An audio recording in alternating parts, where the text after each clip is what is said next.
आप देख रहे हैं जोहार झारखंड और आपके साथ मैं हूं विवेक। बड़ी खबर है धनबाद से, जहां जमीन कारोबार को लेकर फायरिंग की गई है। 2 जमीन कारोबारियों को गोली लगी है। अस्पताल ले जाने के दौरान एक की मौत हो गई, दूसरे घायल की हालत गंभीर बताई जा रही है। 4 खोखे मौके से बरामद किए गए हैं।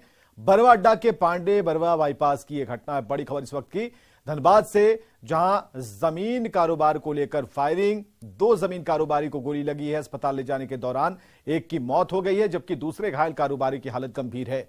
मौके से 4 खोखे बरामद किए गए हैं। बरवा अड्डा के पांडे बरवा बाईपास की घटना है। और फोन लाइन पर संजय गुप्ता हमारे साथ। संजय, क्या खबर है? और बताया जा रहा है कि एक की मौत हो गई है, दूसरे की हालत कैसी है? जो दूसरे व्यक्ति थे नागेंद्र यादव, उसको रांची रिम्स रेफर कर दिया गया और एक जो और उसके साथी थे राजकुमार साहब, उसकी मौत हो गई है। जो उसको अस्पताल लाने जाने के क्रम में ही यहाँ पर मौत हो गई। हालांकि जब पुलिस को सूचना मिली तो यहाँ पर जिले के एसडीपीओ अमर पांडे और लॉ एंड ऑर्डर के डीएसपी अरविंद बिना यहाँ पहुंचे। उनके परिवारों से जानने का प्रयास किया कि आखिर क्या बात हुई थी कि ये घटना हुई है। लेकिन फिलहाल परिवार के लोगों को भी यह बात नहीं समझ में आ रहा कि आखिर फायरिंग की घटना क्यों हुई, कौन वो अपराधी थे जो इनकी दुश्मनी थी और किन कारणों से इन पर फायरिंग की गई। फिलहाल जो एक व्यक्ति थे उन्हें रांची रिम्स रेफर कर दिया और पुलिस जो है इस पूरे मामले में जांच में जुट गई है। बहुत बहुत शुक्रिया तमाम जानकारियों के लिए। अगली खबर, गोड्डा के नवडीहा में असामाजिक तत्वों ने मां शीतला मंदिर की प्रतिमा खंडित कर दी और जैसी यह खबर फैली, भक्तों की भीड़ जुटने लगी। नाराज ग्रामीणों ने जमकर हंगामा मचाया, दोषियों की गिरफ्तारी की मांग की। मंदिर के पुरोहित भीमराय माता की प्रतिमा को देखकर बिलखने लगे। स्थानीय मुखिया की खबर पर पुड़ैया हाट पुलिस मौके पर पहुंची और मंदिर पर ताला लगा दिया। मां की प्रतिमा तोड़ने वालों की पहचान अब तक नहीं हो सकी है, लेकिन इस घटना को लेकर ग्रामीणों में बेहद नाराजगी है। मेरा बाप दादा सब पूजा करता था। वो पूरा मतलब फैमिली आप लोग इसी मंदिर में पुरोहित काम किए ना? कैसे तोड़ा है, कैसे ईटा मारा है, क्या क्या टूटा है? मंदिर हाथ टूटा है, पूरा गिरा दिया था। जैसे मेरा बाप जन्म दिया उससे शीतला माँ भी था, हमको सही मानते थे। कहीं भी बाहर पे चला जाता था तो इसका नाम लेते थे, घर आ जाते थे। पूरा तोड़ दिया गया है। उससे देखकर हम लोग मुखिया को इन्फॉर्म किए, मुखिया प्रशासन को इन्फॉर्म करके हम लोग सब यहाँ जमा थे अभी। और वही हम लोग कर रहे हैं, जो भी इस तरह किया है उसको दंड मिलना चाहिए, प्रशासन की ओर से दंड मिलना चाहिए। माँ तो अपना दंड देगा ही उसे। जानकारी मिला था कि मूर्ति तोड़ दिया है। अच्छा, शीतला मंदिर में? हाँ। कौन तोड़ा है ये नहीं पता है सर। ये सब तो अभी नहीं पता। कितना सुबह हुआ है, कितना बजे का घटना है? आपको क्या बजे सूचना मिली? हमको 9 बजे, 8:30 बजे। 8:30 बजे उसके बाद थाना को सूचना दी जी। तो ग्रामीणों की भीड़ लग गई थी जी। अब तक इस मामले में क्या कुछ हुआ है ये बताएंगे हमारे सहयोगी गौरव झा। गौरव, क्या अभी तक खबर है, क्या अपडेट है? गौरव, क्या अपडेट है? तो ये प्रतिमा हम आपको दिखा रहे हैं जो कि खंडित कर दी गई है। किसने की, इसके बारे में पुलिस सब खोजबीन कर रही है, पता लगा रही है। लेकिन मंदिर के पुरोहित जो कि पूजा करते थे, उन्हें गहरा दुख लगा है। जो लोग यहां पर आसपास के गांवों से इकट्ठा होकर इस मंदिर में पूजा करने के लिए आते थे, जिनकी आस्था जुड़ी हुई थी, वे लोग बेहद दुखी हैं। पुड़ैया हाट के नवाडी की घटना है जहां पर असामाजिक तत्वों पर आरोप लगा है। पाकुड़ से खबर, जहां T20 क्रिकेट का टूर्नामेंट IPL शुरू होने के साथ ही सट्टा बाजार गर्म दिख रहा है। जिले में सटोरिये हर दिन लाखों रुपए दांव पर लगा रहे हैं। सूत्रों से मिली जानकारी के मुताबिक पाकुड़ में सटोरियों के कई अड्डे हैं जहां बैठकर लाखों के दांव खेले जाते हैं।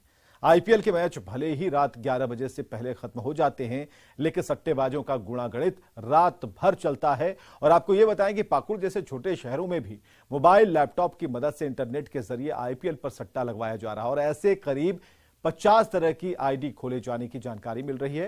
हालांकि सट्टेबाजी की खबर मिलते ही पुलिस अलर्ट है और संभावना जताई जा रही है कि जल्द ही सट्टेबाजों की धरपकड़ हो सकती है। ये खाली पाकुड़ का प्रॉब्लम नहीं है, हमारा हर डिस्ट्रिक्ट में IPL के टाइम में सट्टाबाजी शुरू होता है। सट्टाबाजी के बारे में हम लोगों को खबर लगातार मिलता रहता है। इस बार अभी IPL शुरू हुआ है, कहीं कहीं से हम लोगों को भी इनपुट मिला है, उस पर अभी हम लोग और वर्कआउट कर रहा है और इन्फॉर्मेशन कलेक्ट करने का कोशिश कर रहा है। जहाँ हम लोगों के पास बहुत मजबूत सबूत मिलेंगे, उस टाइम हम लोग रेड मारते हुए जो स्कीम यहाँ पे लोगों को खिला रहा है उन लोगों के ऊपर हम लोग कार्रवाई करेंगे। हजारीबाग जेल से रिहा पूर्व कांग्रेस विधायक ममता देवी ने रामगढ़ में न्याय यात्रा निकाली। इस मौके पर बड़ी संख्या में मौजूद कांग्रेस कार्यकर्ताओं और बड़का गांव के कांग्रेस विधायक अंबा प्रसाद ने उनका स्वागत किया। दोनों नेताओं ने कहा, उपचुनाव में भले ही कांग्रेस की पराजय हुई, लेकिन रामगढ़ की जनता का समर्थन कांग्रेस के साथ है। गोलागोली कांड में सजायाफ्ता ममता देवी हाल में बेल पर हजारीबाग जेल से बाहर आई हैं। लोग हैं जो यहाँ जनबल के आगे धनबल का प्रयोग करके और लोगों को, कुछ ही लोगों को प्रभावित करके यहाँ पर वोट को प्रभावित करने का काम किया है, जिसका परिणाम आज ये हुआ है। लेकिन हम धन्यवाद देना चाहते हैं हमारे जितने भी हमारे आशीर्वाद देने वाले हमारे लगभग 94,000 लोग हैं जिन्होंने आज हमें समर्थन किया था। और कुछ ही वोट से हम पीछे हैं, लेकिन फिर भी हम आज मजबूती के साथ खड़े हैं, क्योंकि हमने हार अभी तक नहीं माना है। रांची में 16 अप्रैल को कांग्रेस की जय सत्याग्रह यात्रा का समापन होगा और इसका शुभारंभ पिछले 4 अप्रैल को हुआ था। तब से झारखंड प्रदेश कांग्रेस प्रभारी अविनाश पांडे और प्रदेश अध्यक्ष राजेश ठाकुर के नेतृत्व में कांग्रेस कार्यकर्ताओं का जत्था हर जिले का दौरा कर रहा है। रांची में समापन समारोह को सफल बनाने के लिए कांग्रेस कार्यकर्ताओं की बैठक हुई, जिसमें पार्टी कार्यकर्ताओं की एकजुटता पर जोर दिया गया। 16 तारीख को राजधानी में इसका समापन होना है। हम लोगों ने एक सहमति बनाया है और एक ओपन में खुले मैदान में इसको करने के लिए हम लोग ये किया है कि हमारे पंचायत के पदाधिकारी, पंचायत अध्यक्षों, प्रखंड के अध्यक्षों, मंडल अध्यक्ष है, डेलीगेट हैं, मंच मोर्चा के पदाधिकारी, ये पूरे पदाधिकारी, चूंकि सत्याग्रह में बहुत सारी जो कांग्रेस पार्टी का आइडियोलॉजी है, आज के दिन में जो स्थिति है, जो लोकतंत्र का है, प्लस सबका संविधान का मामला है, तमाम चीजों के बारे में हम उन लोगों को एजुकेट करें उस सत्याग्रह के माध्यम से। झारखंड सेवा दल संविधान बचाने को लेकर हर प्रखंड तक कार्यक्रम आयोजित करेगा और इसे लेकर रांची में सेवा दल के कार्यकर्ताओं की बैठक हुई, जिसमें संविधान बचाओ लोकतंत्र बचाओ संदेश के साथ लोगों के बीच जाने का निर्णय लिया गया। सेवा दल ने सभी लोगों के बीच प्रेम का संदेश देने का संकल्प लिया है कि वो पूरे जिलों में घूमकर एक एक जिले में जाएगा, प्रखंडों में जाएगा और छोटे छोटे यूनिट पर जाकर के लोगों के बीच में जागरूकता फैलाएगा।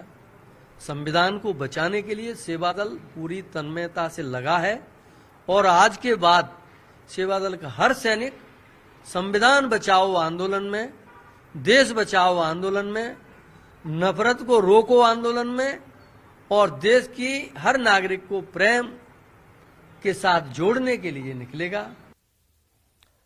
हजारीबाग पुलिस ने कोर्रा से 3 किलो अफीम के साथ 3 तस्करों को गिरफ्तार कर लिया। जब्त अफीम की अनुमानित कीमत करीब 10 लाख रुपए बताई जा रही है। ये तीनों तस्कर अफीम लेकर हजारीबाग आ रहे थे, जहां अफीम की सप्लाई की जानी थी। तभी हजारीबाग पुलिस ने तीनों को दबोच लिया। तीनों आरोपी चतरा के सिमरिया के रहने वाले हैं। ये शमशान घाट के पास हम लोगों ने सत्यापन हेतु प्रस्थान किया। वहां पे हमें 3 संदिग्ध आदमी दिखे, जिनके हाथ में एक प्लास्टिक का थैला था। जिस प्लास्टिक का थैला जब हम लोगों ने विधिवत सर्च किया तो उसमें पाया कि एक अफीम नुमा कुछ सामान है, जो कि महक से ही हमें पता चल गया, उसके स्मेल से ही कि अफीम है। फिर हमने डीडी किट मंगवा करके उसको सत्यापन किया कि ये अफीम ही है और फिर विधिवत जब्ती सूची तैयार कर विधिवत इन तीनों अभियुक्त को हम लोगों ने गिरफ्तार किया। लोहरदगा में कोरोना का संक्रमण बढ़ता दिख रहा है। जिले में कोरोना संक्रमित मरीजों की संख्या बढ़कर 9 हो चुकी है और ऐसे में सिविल सर्जन ने लोगों से कोविड प्रोटोकॉल के पालन की अपील की। बढ़ते मामलों को लेकर स्वास्थ्य विभाग अलर्ट मोड में है। सदर अस्पताल में कोरोना से निपटने की सारी तैयारियां पूरी होने का दावा किया जा रहा है। वहीं सिविल सर्जन की ओर से विभाग को डॉक्टर और नर्स की रिम्स में 15 दिनों की स्पेशल ट्रेनिंग का भी प्रस्ताव दिया गया है, ताकि किसी भी आपात स्थिति के लिए तैयारी पूरी हो। बेड है, दूसरी बात हमारे पास ट्रेंड डॉक्टर हैं और टेक्नीशियन हैं और मैंने ये सरकार से ये अपना विचार रखा है कि इसके लिए रिम्स में 15 दिन का ये ट्रेनिंग करा दिया जाए, ताकि हमारे कर्मचारी सुगम और सनीतित रख से या चिकित्सक है वो मशीन को ऑपरेट कर सके। हमारा मशीन अप टू डेट है, घबराने की कोई बात नहीं है। हम कोरोना से लड़ने के लिए पूर्णतः तैयार हैं। चाईबासा के सोनुआ प्रखंड में पेयजल एवं स्वच्छता विभाग करीब 54 करोड़ की लागत से जलापूर्ति योजना का निर्माण यहां कराया जा रहा है, जिससे सोनुआ प्रखंड के 47 और गोइलकेरा प्रखंड के 9 गांव के लोगों को इस साल जलापूर्ति शुरू होने की उम्मीद थी। लेकिन योजना के कई काम अब भी अधूरे हैं, जिससे इस साल गर्मी के मौसम में इस योजना से जलापूर्ति शुरू होने की संभावना कम नजर आ रही है। योजना के निर्माण कार्य की स्थिति का जायजा लिया रुपेश प्रधान ने। और यहाँ सोनुआ और गोइलकेरा प्रखंड के 56 गांवों को जलापूर्ति के लिए 54 करोड़ की लागत से जलापूर्ति योजना बनाई जा रही है और पिछले 3-4 वर्षों से इस योजना का काम चल रहा है। लेकिन यहाँ आप देखिए, अभी तक इस जलापूर्ति योजना का काम पूरा नहीं हुआ है। यहाँ पर सोनुआ के बगल में जो एक जल मीनार का निर्माण हो रहा है, इसका निर्माण कार्य भी अब तक पूरी तरह पूरा नहीं हुआ है।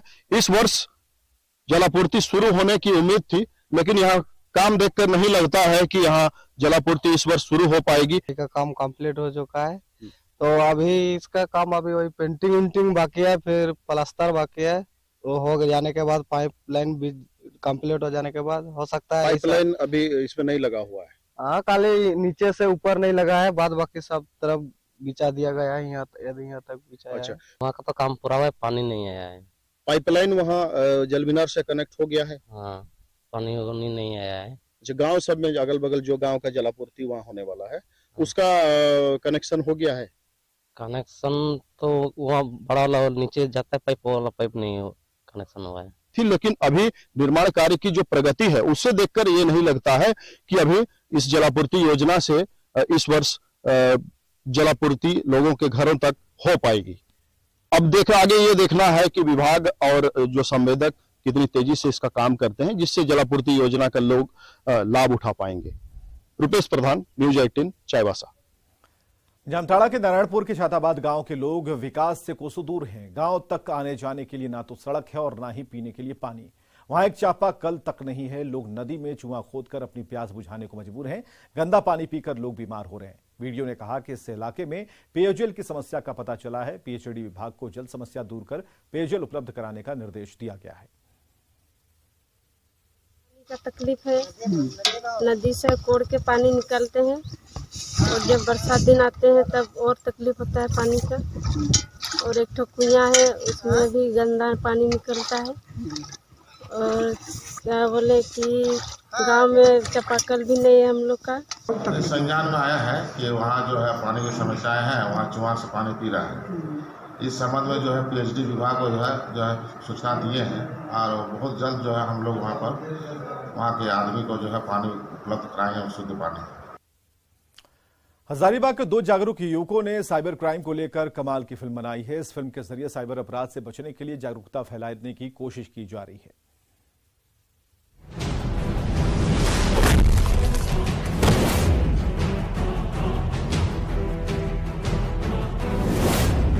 हजारीबाग के बाजार में ये युवा मोबाइल से कोई रील नहीं बना रहे, बल्कि ये मोबाइल से कमाल की फिल्म बना रहे हैं। और फिल्म बन रही है साइबर अपराध से जागरूकता के लिए।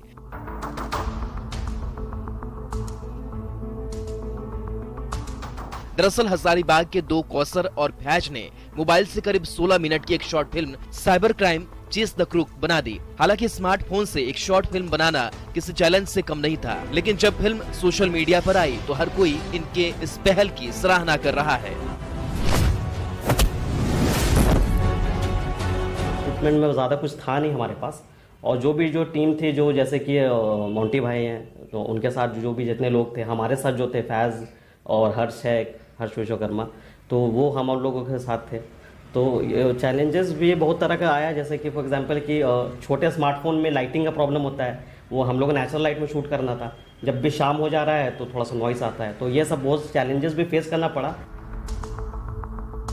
जब कौसर और फैज की टीम इस फिल्म की शूटिंग एक स्मार्टफोन से कर रही थी, तब ये हंसी के पात्र भी बने। लेकिन इन युवाओं का मकसद साफ था, और मकसद ये कि जिस तरह से झारखंड साइबर अपराध को लेकर बदनाम हो रहा है, लोग ठगी का शिकार हो रहे हैं, उन्हें कैसे जागरूक किया जाए। और अब जब ये फिल्म सोशल मीडिया प्लेटफॉर्म पर रिलीज हो चुकी है, तो युवाओं की ये टैलेंटेड टीम अपने मकसद में कामयाब होती भी दिख रही है।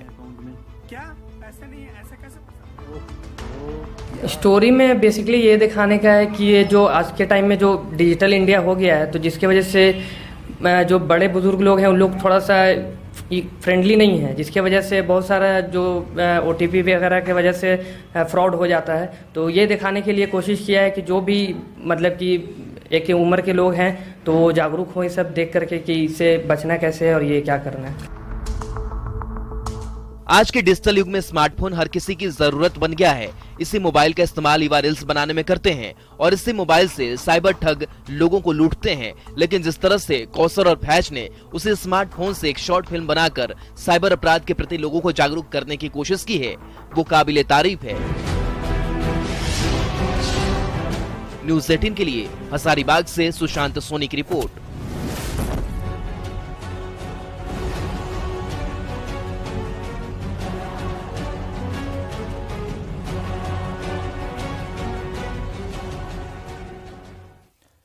रामगढ़ में कोलकर्मी विजय खरमाली भोजपुरी की तर्ज पर नागपुरी और खोरठा भाषा के गीत संगीत को लोकप्रिय बनाने में जुटे हैं।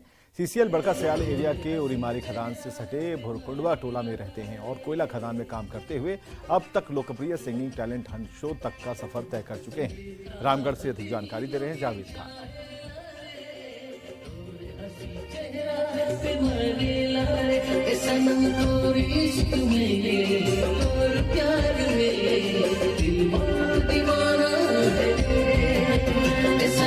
इस वक्त मैं मौजूद हूँ कोयलांचल के भुरकुंडवा में।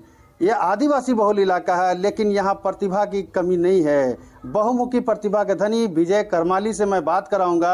उससे पहले मैं बता दूं इनके बारे में कि ये इंडियन आइडल तक का सफर तय कर चुके हैं।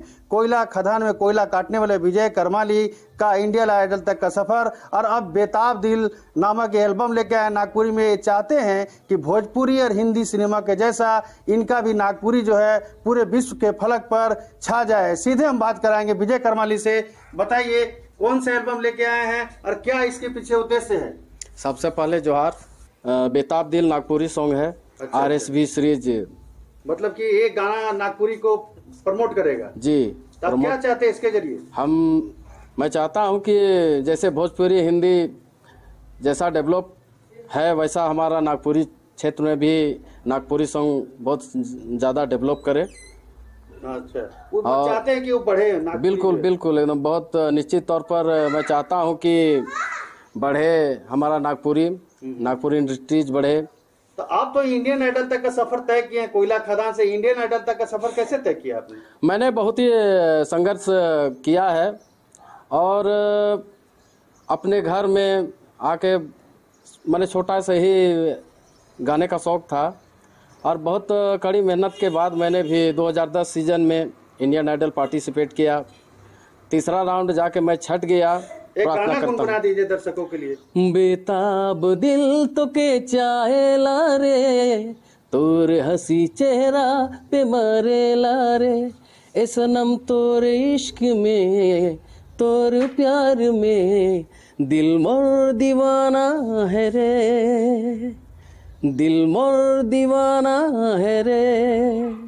नागपुरी और खोटा भी जो है विकसित हो और पूरे विश्व स्तर पर इस भाषा को जाना जाए, उसी कोशिश में विजय करमाली जुटे हुए हैं। जावेद खान, न्यूज़ 18 रामगढ़।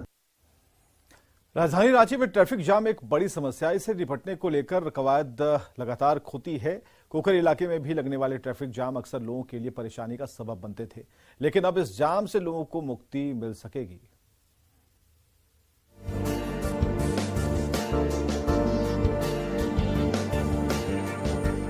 रांची के कोकर इलाके की सड़कों पर अब गाड़ियों की रफ्तार तेज हो गई है। कभी इस इलाके की सड़कों के किनारे लगने वाली मांस मछली की दुकानों की वजह से सड़कों पर गाड़ियां रेंगती थी, लेकिन अब ऐसा नहीं है। सड़कें साफ सुथरी दिख रही है। दरअसल इस इलाके में ट्रैफिक अभियान चलाया गया और मांस मछली की दुकानों को डिस्टिलरी पुल से बने मार्केट में शिफ्ट किया गया। हम लोगों ने उसको ट्रैफिक को स्मूथ करने के लिए वहाँ जो पहले से जो बैठते थे सब्जी मार्केट या फल मार्केट या बाकी जो लोग भी से जो बाकी मांस मछली जो बिकता था खुले में, उसको हम लोगों ने बाकायदा नगर निगम के द्वारा स्थापित किया गया है मार्केट, उसमें शिफ्ट किया गया। ट्रैफिक व्यवस्था को दुरुस्त करने के लिए लगातार हर स्तर पर अभियान चलाया जा रहा है और मांस मछली की दुकानों को डिस्टिलरी पुल के पास बने मार्केट में शिफ्ट किया जाना भी इसी का एक अहम हिस्सा है। लेकिन ये नई जगह दुकानदारों को रास नहीं आ रही है, क्योंकि ट्रैफिक व्यवस्था बेहतर करने के लिए दुकानदारों को मार्केट में शिफ्ट तो कर दिया गया, लेकिन इस नई नवीली मार्केट में जो सही व्यवस्था नहीं होने से दुकानदारों को कई तरह की दिक्कतें आ रही है। परेशानी है, लेडीज लोग को बाथरूम जाने का जगह नहीं है, नाला साफ नहीं है, बस यही 2 परेशानी है अभी फिलहाल।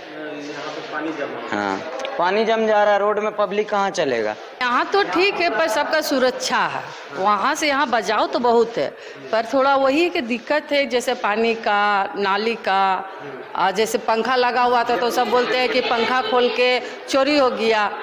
अब कौन कहा बोलता तो हम लोग को खुद समझ नहीं है। बहरहाल रांची में जिस तरह से ट्रैफिक लोड दिन ब दिन बढ़ता जा रहा है, ऐसे में फिलहाल प्रशासन कई तरह के प्लान तो कर रहा, लेकिन देखना ये होगा कि सीमित सड़क के बीच रांची वासियों को सुगम ट्रैफिक व्यवस्था देने की कवायद में विभाग कितना सफल हो पाता है। साथ ही मांस मछली बेचने वाले इन दुकानदारों को कब तक इस मार्केट में सुविधाएं मिल पाती है। न्यूज़ 18 के लिए रांची से ओम प्रकाश की रिपोर्ट।